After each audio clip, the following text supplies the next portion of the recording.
baru ini telah beredar luas tentang sosok makhluk halus yang disebut-sebut sebagai penunggu desa penari yang mengganggu anak-anak KKN yang berada di wilayah Jawa Timur. Kali ini admin akan membahasnya hingga tuntas hingga tidak ada yang penasaran lagi dengan kisah tersebut. Benarkah sosok makhluk halus di desa penari yang disebut bernama Badarawuhi itu awalnya manusia biasa? Namun bagaimana mungkin seorang manusia bisa menjadi sosok makhluk halus?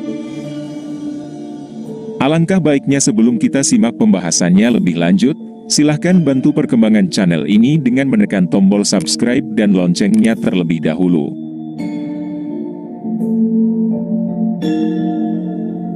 Berikut ini adalah kisah yang akan admin bahas tentang asal mula kemunculan Badarawuhi, salah satu tokoh viral yang ada di film KKN di Desa Penari. Penduduk yang menempati lokasi KKN di Desa Penari tidak menjelaskan Badarawuhi kepada para mahasiswa. Saat puncak kejadian mistis terjadi kepada para mahasiswa, barulah tetua di kampung Desa Penari itu menjelaskan. Salah satu lelembut yang menguasai daerah tersebut bernama Badarawuhi. Lalu siapakah sebenarnya sosok ini?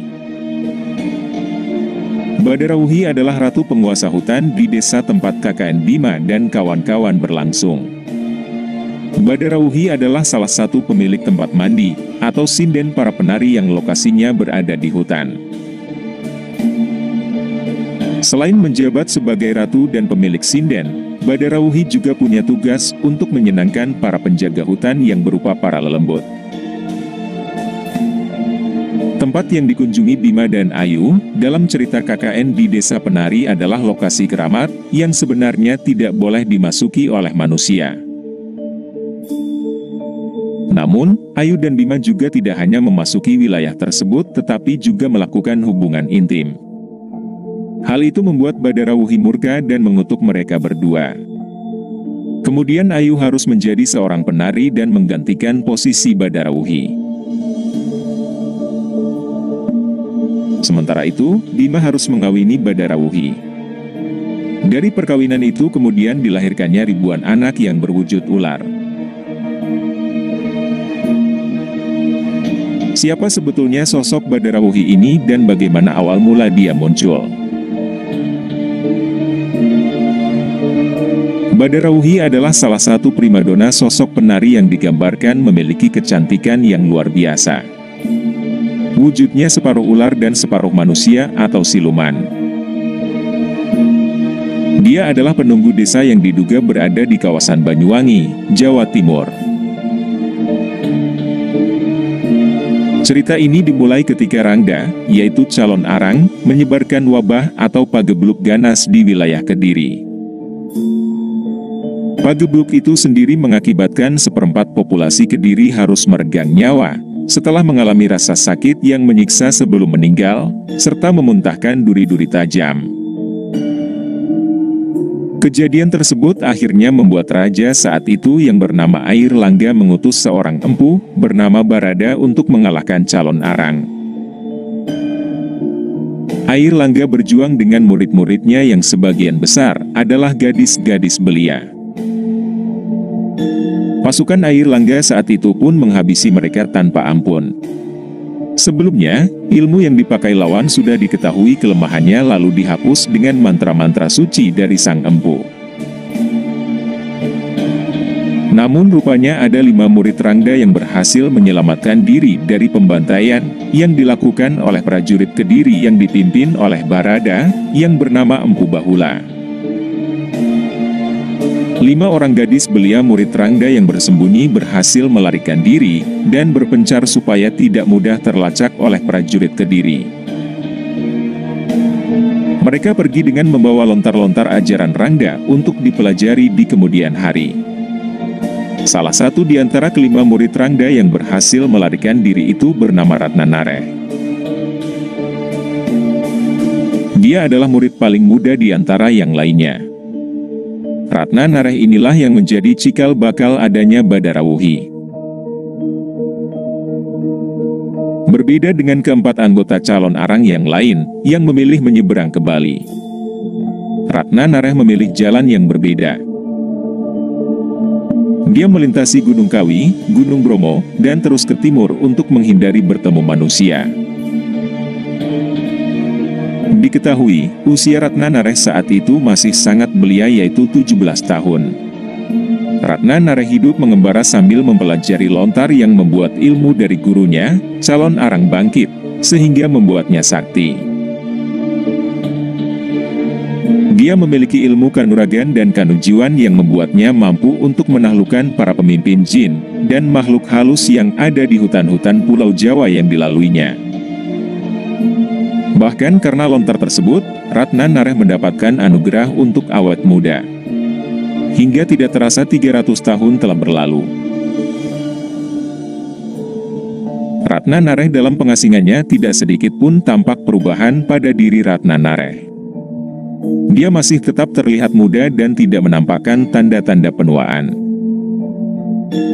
Lalu tidak jelas atas alasan apa, Ratna Nareh memutuskan ingin bertemu manusia kembali. Sampai akhirnya pengembaraan Ratna Nareh mengantarkannya ke sebuah desa yang berada di tengah hutan yang bernama Desa Wonotoro. Desa tersebut memiliki pemimpin yang bernama Macan Sigap. Namun warga Desa Wonotoro tidak menyukai perilaku Macan Sigap, karena dia adalah seorang yang gila perempuan. Tidak hanya gadis dan janda yang diganggunya, kalau dia mau istri orang pun akan dibawa untuk memuaskan hasratnya. Namun para warga tidak dapat melakukan apa-apa atas perbuatan Macan Sigap itu. Kejadian ini diyakini terjadi pada masa pemerintahan Kerajaan Majapahit tahun 1300-an, di mana Desa Wonotoro saat itu sangat terpencil dari akses keluar serta dikelilingi hutan lebat yang bernama Alas Danda, dengan berbagai hewan buasnya. Alas Danda adalah sebuah hutan yang sangat mistis. Setiap kali warga desa mencoba keluar desa melewati Alas Danda dengan cara membabat tanaman-tanamannya, tidak lama kemudian tanaman-tanaman tersebut menutup jalan lagi.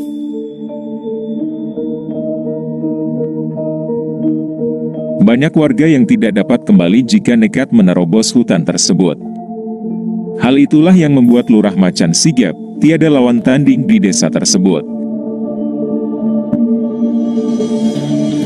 Warga desa pun memberikan tanda sebuah janur dan kain merah di pintu masuk Alas Danda, sebagai peringatan supaya tidak ada warga yang memasuki kawasan Alas Danda lagi. Di kawasan Alas Danda juga ada sebuah sendang yang sangat angker bernama Sendang Sarpamara. Tidak ada satu orang pun yang berani menjamah kawasan tersebut. Warga meyakini bahwa Sendang Sarpamara merupakan sebuah keraton gaib wilayah sekitar kawasan Alas Danda. Alas Danda sendiri mempunyai arti hutan denda yang harus dibayar. Sedangkan Sendang Sarpamara mempunyai arti sendang ular iblis.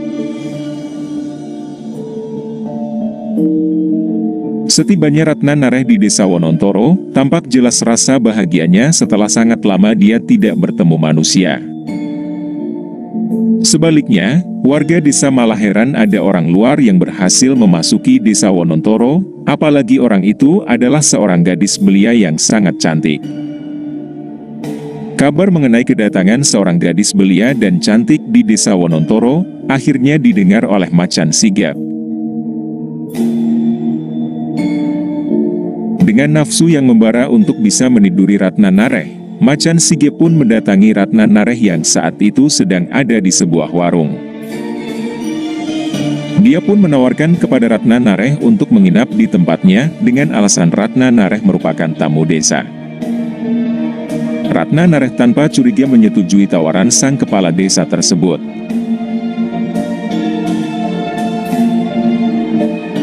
Malam itu ketika Ratna Nareh tertidur pulas, Macan Sigap ditemani dua pengawalnya melancarkan aksinya setelah memastikan bahwa Ratna Nareh telah tertidur. Macan Sigap segera memasuki kamar.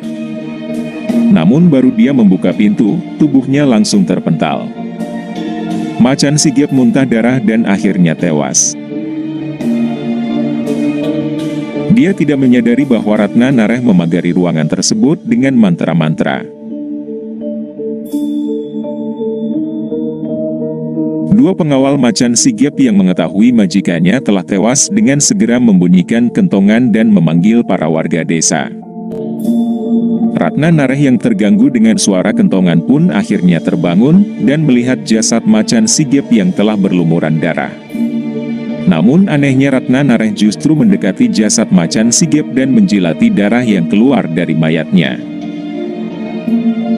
Ternyata hal inilah yang selama ini dirindukannya selama tidak bertemu manusia, memuaskan hasratnya akan darah manusia.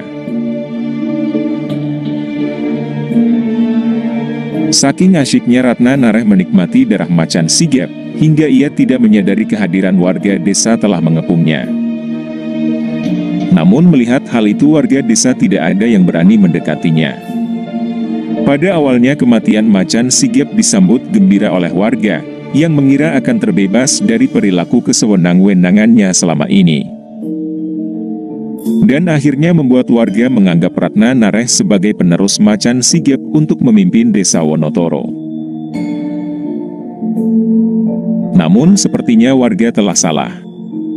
Di bawah kepemimpinan Ratna Nareh, warga desa seperti keluar dari satu masalah dan masuk ke masalah yang baru.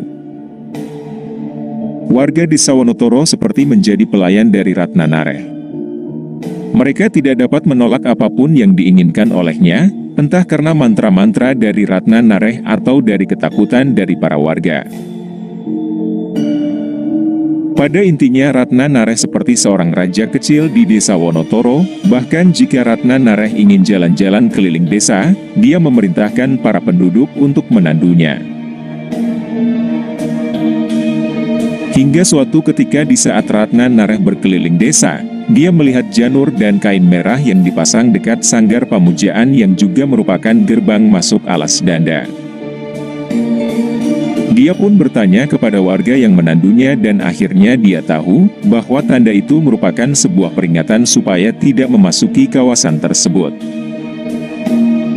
Namun dengan angkuhnya Ratna Nareh memerintahkan untuk mencopot tanda tersebut, karena dia merasa tidak ada yang lebih sakti dari dirinya, termasuk penghuni alas danda.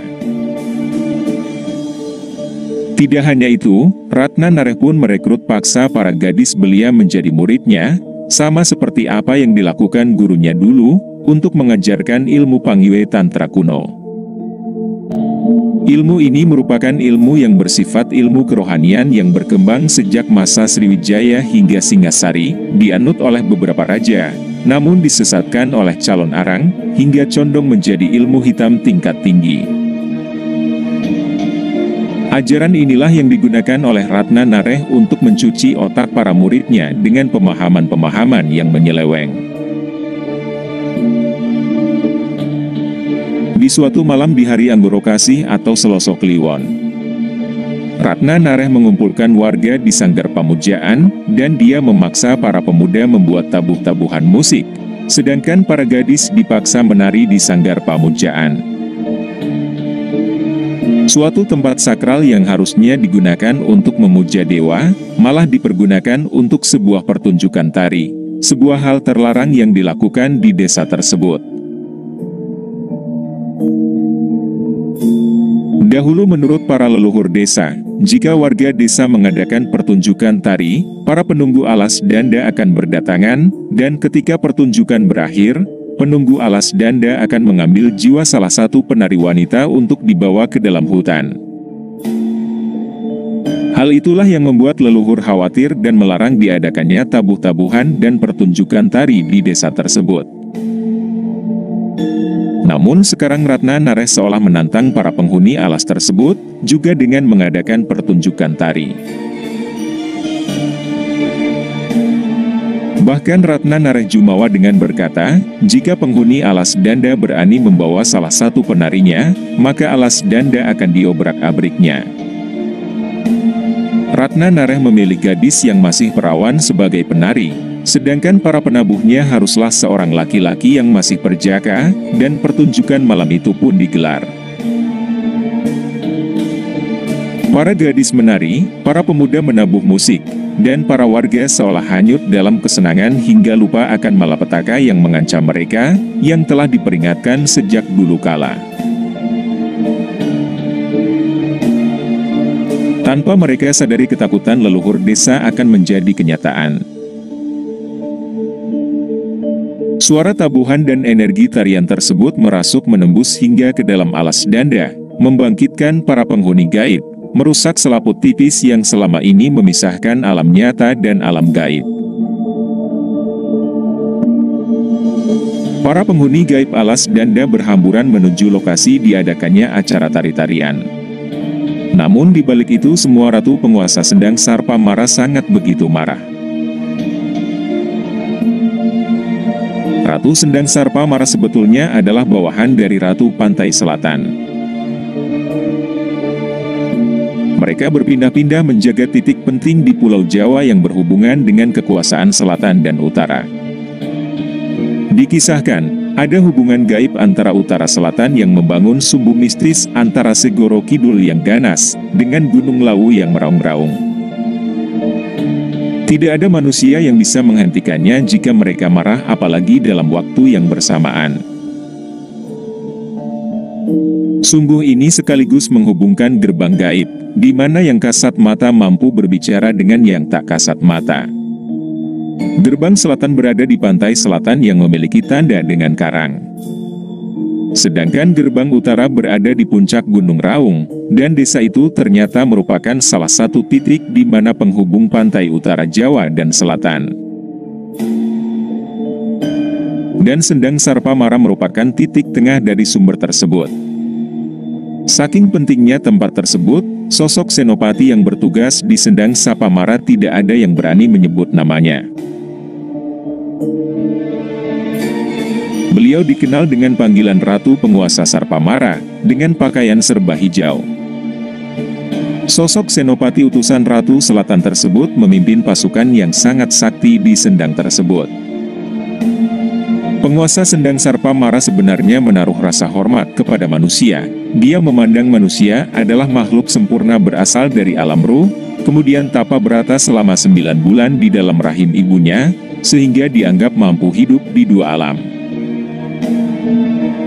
Namun di balik itu, dia juga iri terhadap manusia yang dianggapnya rakus juga sombong. Dan apa yang membuat Ratu Sarpa marah-marah adalah karena sejumlah pasukan utamanya ikut tersedot ke pertunjukan Ratna Nareh. Tanpa basa-basi, para penghuni gaib segera merasuki para penari, bahkan warga yang ada di sana dan para prajurit kidul pun ikut merasuki para murid dari Ratna Nareh. Dalam keadaan kerasukan, tarian-tarian mereka semakin tidak beraturan, bahkan berpotensi mematahkan sendi-sendi raga yang dihinggapinya. Melihat hal itu, Ratna Nareh merasa sangat gembira, apalagi ketika melihat beberapa pasukan Laut Selatan ikut tersedot ke dalam raga-raga muridnya. Seolah dia mampu mengalahkan kekuatan para pasukan Laut Selatan yang dia pikir sedang lewat di tempat itu. Tanpa dia tahu bahwa pasukan selatanlah yang menjaga Sendang Sarpa Mara. Sebenarnya maksud dari Ratna Nareh mengadakan pertunjukan tari adalah untuk menyedot seluruh energi yang ada di sana, demi menambah kekuatannya. Jiwa-jiwa dari penari yang ada di sana akan disedotnya sehingga musnah entah kemana. Lalu raga kosong itu akan diisi oleh makhluk gaib yang berdesakan masuk, dan akan disedotnya lagi. Energi itu hingga membuat dia berpikir bahwa kemampuannya saat itu akan melewati kesaktian gurunya, calon arang. Karena menyerap begitu banyak energi, tubuh Ratna Nareh pelan-pelan berubah. Nyala api yang membungkus jasadnya perlahan berubah wujud seperti buto atau raksasa. Kemudian tidak lama dari itu muncullah seorang wanita separuh ular yang merupakan perwujudan dari Ratu Sarpa Mara, menghentikan apa yang dilakukan oleh Ratna Nareh. Ratna Nareh dan Ratu Sarpa Mara saling tatap penuh kebencian. Ratna Nareh yang merasa sakti mencoba untuk melawannya. Namun akhirnya harus mengakui keunggulan Ratu Sarpamara.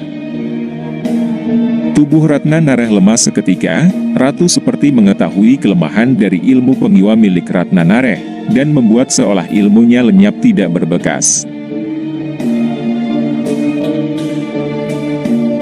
Namun suatu hal yang paling disesalinya adalah, Ratna Nareh tidak dapat merubah wujudnya seperti sebelumnya, seorang gadis cantik belia. Wujudnya masih tetap seperti buto raksasa yang mengerikan. Lalu Ratu mengusir Ratna Nareh karena menganggap dia sudah tidak pantas hidup bersama manusia, dan tempatnya sekarang adalah kegelapan. Namun ternyata ada yang terjadi terhadap salah satu abdi kidul bawahan Ratu yang merasuki raga salah satu penari. Hasrat untuk menarinya tidak bisa dihentikan, bahkan ketika Ratu memerintahkan kepada abdi itu untuk berhenti, dia memberontak dan terus menari sampai akhirnya Ratu pun menghancurkan raga penari yang dirasuki abdi tersebut. Ratu Sarpamara lalu menghilangkan seluruh kekuatannya sebagai abdi kidul, lalu mengusirnya. Ketidakpatuhannya membuatnya tidak lagi layak menjadi abdi kidul. Sejak saat itu ia pun berkelana dari satu tempat ke tempat lain di lereng-lereng gunung, dari sendang ke sendang yang lain. Hasrat menari yang dihidupkan oleh Ratna Nareh terus menyala dalam diri mantan abdi kidul tersebut, hingga membuatnya terkenal sebagai penari di alam halus. Karena setiap dia menari, makhluk-makhluk halus di sekitarnya akan berkumpul dan terhipnotis akan tarian dari makhluk ini. Dia pun kerap hadir dari satu sendang ke sendang lain, dengan atribut layaknya abdi laut selatan dengan pakaian serba hijau.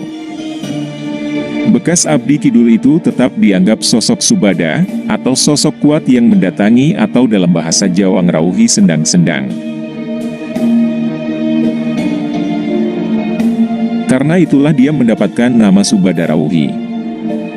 Dia memiliki sifat pendendam yang menjadikannya sosok makhluk gaib kasta rendahan. Sang mantan penjaga sendang yang tidak punya tempat tinggal ini pun mengembara dari satu tempat ke tempat lain. Hingga akhirnya dia merasa nyaman, dan memilih menetap di sebuah desa, yang menjadi lokasi KKN Bima dan Ayu beserta teman-temannya.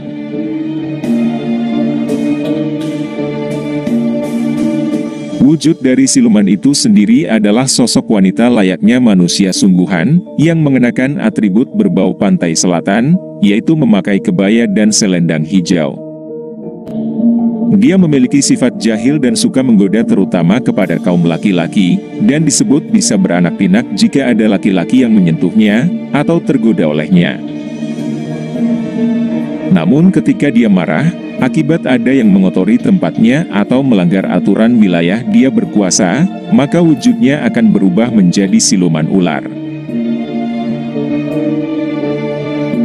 Sang siluman ini disebut Badarawuhi oleh sebagian masyarakat Jawa, khususnya di lokasi tempat dia tinggal menetap yang disebut sebagai Desa Penari. Menurut sejarawan dan supranatural dari kisah Tanah Jawa, keberadaan Desa Penari memang benar adanya, akan tetapi aktivitas di desa tersebut tidak bisa disaksikan dengan mata telanjang.